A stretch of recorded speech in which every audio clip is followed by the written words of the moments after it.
O ano? Nagulat kayo, no? Akala nyo kaya ako, no? Ngongo kaya ako. Yung naunang kandidata, dahil sa mukha mo, nauso ang salitang putang ina mo. Pinapatay na lahat ng adik sa Pilipinas. Kaya kay candidate number 5, putang ina ka, sumuko ka na. By the way, my name is Miyuki, Kaneki, Anamiki, Sakuragi, Tamagoki, Anukan, and Arani.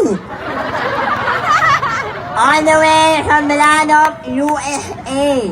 Wow! United Squatters Area. Hindi naman po ako napanood sa Miss Q&A ng It Showtime at sa Soccer Serena ng It Bulaga.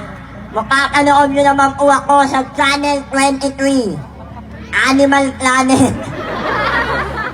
Kamay-kamay po ninyong palakpakan at siyawan. Ako po si Jason Bugjong Ortin. Ako po ang sekretary ng barangay nyo. Kaya sa lahat ng mga kagawan at kapitan dito, huwag kayong palautos, baka paluktukin ko ulo nyo.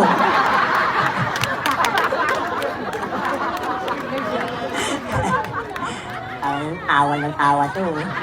Nakila mo. Sabay-sabay po ninyong palakpakan at siyawan ang baklang ng kauso ng pastas na swimsuit sa buong Pilipinas. Ang babaeng magmula sa langit, bumagsak sa lupa.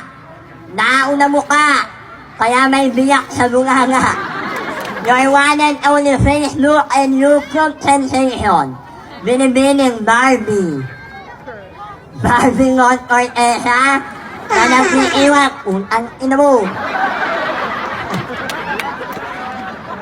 Hindi na nga maintindihan, no? Lolo na nga ako. Ayang naman. Wala talaga ako. Masubok na sa gawa ko. Wala ko. Uwi na. Huwag ka na magalit.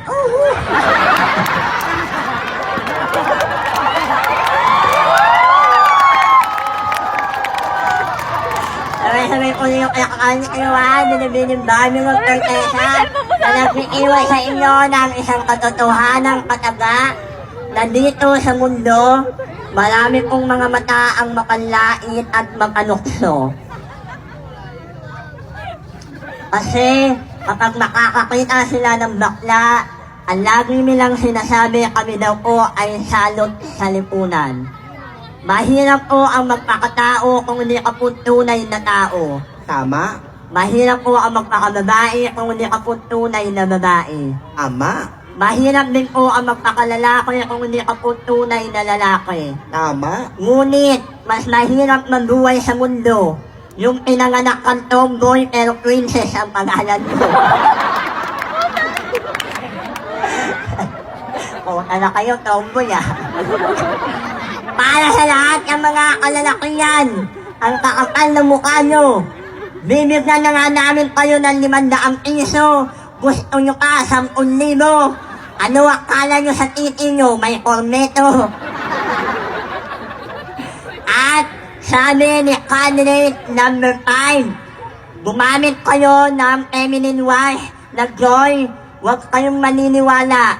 Alam nyo kung anong gagamitin nyo? Gumamit kayo ng Red Horse. Malakas ang tama pero hindi wasak. Maraming salamat po.